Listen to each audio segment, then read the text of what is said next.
এটা কি চুড়ি নাকি প্লাস্টিকের বোতল? কি বুঝতে পারছেন না তো? ঠিক আছে, বুঝতে হলে সম্পূর্ণ ভিডিওটি দেখুন। আমি এখানে ছোট্ট একটা প্লাস্টিকের বোতল নিয়ে নিয়েছি, এটা দিয়েই বাচ্চাদের জন্য চুড়ি বানিয়ে দেখাবো। তো এই প্লাস্টিকের বোতলটা কাটা কিন্তু খুবই কঠিন একটা ব্যাপার, হাত কেটে যাওয়ার সম্ভাবনা অনেক বেশি, তাই খুবই সাবধানে এই প্লাস্টিকের বোতলটা কেটে নিতে হবে। তো আমি চুড়ির শেপে সুন্দর মতো কেটে নিয়েছি, এবার ফেব্রিক দিয়ে সুন্দর মতো র্যাপ করে নিতে হবে।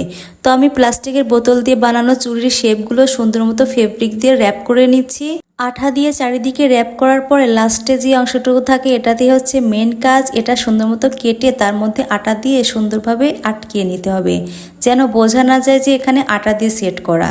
তো সেট করে নিলাম, একে একে সবগুলো চুড়ি বানানোই আমার কমপ্লিট।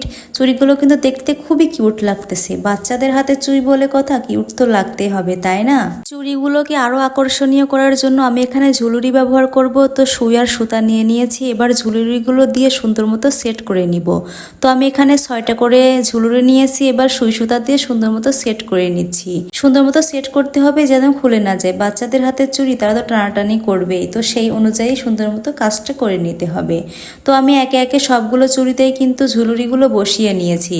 দেখতে কিন্তু খুবই কিউট লাগতেছে, বোঝার কিন্তু একদমই উপায় নেই যে এই চুড়িগুলো প্লাস্টিকের বোতল দিয়ে বানানো। কি আপনারা কি ফার্স্টে বুঝতে পেরেছেন? কমেন্টে কিন্তু বলে যাবেন। তো চুড়িগুলো কিন্তু আমার ভীষণই পছন্দ হয়েছে। যদি আমি ছোট মানুষ হতাম তাহলে চুড়িগুলো নিজের হাতেই পরতাম। আপনাদের কাছে চুড়িগুলো কেমন লেগেছে সেটা কিন্তু অবশ্যই কমেন্টসে বলে যেতে ভুলবেন না। আর আপনারা যদি কেউ এই কিউট কিউট চুড়িগুলো অর্ডার করতে চান তাহলে কিন্তু আমাকে ইনবক্স করতে পারেন। তো আমি এখানে ম্যাচিং ম্যাচিং চুড়ির সঙ্গে ড্রেসও বানিয়ে ফেলেছি। তো আল্লাহ হাফেজ।